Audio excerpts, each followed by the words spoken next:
Welcome back to the Plays with Cars YouTube channel and another episode of Project Bronco. So the time has come for the Bronco to leave the fleet. I got it last fall on a deal, and knowing that I might need something to get around during the winter, considering all of my stuff is low and on summer tires.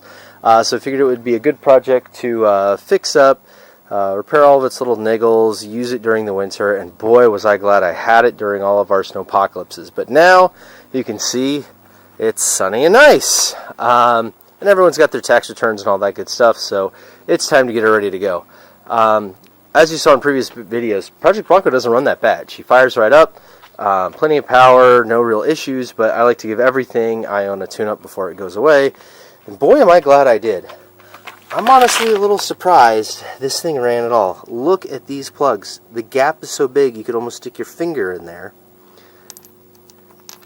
Covered in just crud. Wet, oily looking stuff. Carbon fouling. I mean, look, I'm surprised these lit off at all. And the other thing was, they were all finger tight. Like literally, I didn't need a ratchet to pull any of these out. I just used my fingers. That was really bizarre. The other thing you can see is they are Autolite and Platinum, which is completely wrong for this application. Autolite is a really terrible plug brand, FYI. They're owned by a Chinese consortium, or sorry, I guess an overseas consortium that's of the East Asian persuasion, that's owned by another one, that's owned by another one, that's owned by another one, that's part of a venture capitalist, whatever, and their quality has really gone... not that it was ever the greatest to start with, but yeah, Autolite is not like Ford parts anymore, so don't fall for that marketing jazz. But yeah, those are the plugs. 3 of the wires broke off when I pulled them off.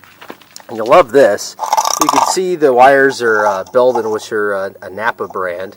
They're actually pretty decent wires, but look at this cap, the galvanic corrosion we've got going on this terminal. You see all the blue? That's like what you would expect to see on brass on a boat. So somebody had done this right back in the day, but I mean, you can see all the just terrible deposits going on in there. So we put all new good stuff in there. Did all standard blue streak stuff, which is all the copper terminals on it. And then the high temp 8mm wires, very similar to the Beldens. I believe these are OmniSpark or something like that. I don't know. It doesn't really matter anymore these days. Just about every car part is made by either 1 or 2 giant manufacturers, and there's just a billion brand names. I'm not sure how long they think they can get away with that, but that's what it is. Anyways, got our battery on. I did replace one battery cable in because it was really terrible. This red stuff is a anti-corrosion spray that's specifically for battery terminals.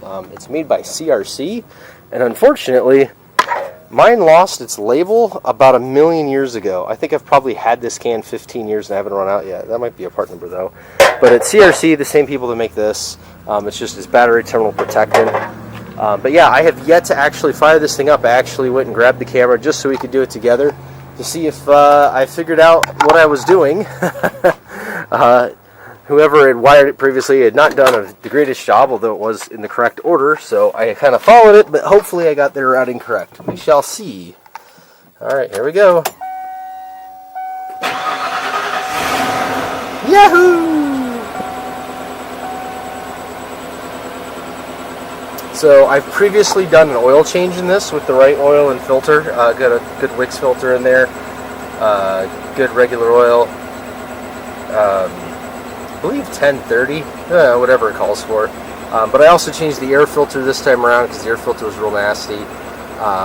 Ran seafoam through it. Seems to be doing alright.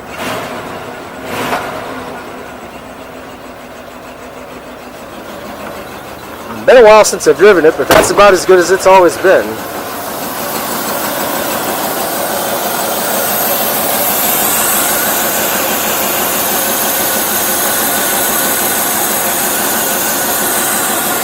You can see I did a lot of cleanup work where all the coolant had sprayed out when it had its first radiator hose, but everything seems to be going all right now. So I'm going to let it warm up, let everything come up to temp, and then I'm going to check all the fluids and stuff. I got to make sure the training fluid's topped off. You can see the brake fluid was a little low. Got some air to put in the tire and all that stuff, and I'm going to take it out for a spin and all that stuff. And then this week I'm going to be spraying it down. I'm going to try and find another white hood in a junkyard. Failing that, I might try to do a quickie respray on it, and then also the blue here on the front, and then I'm going to get this thing all polished up pretty and put up for sale, because I am done with it. So if you want to buy a Bronco, shoot me a message. I got this thing for sale. Anyways, until next time, that's been Project Bronco.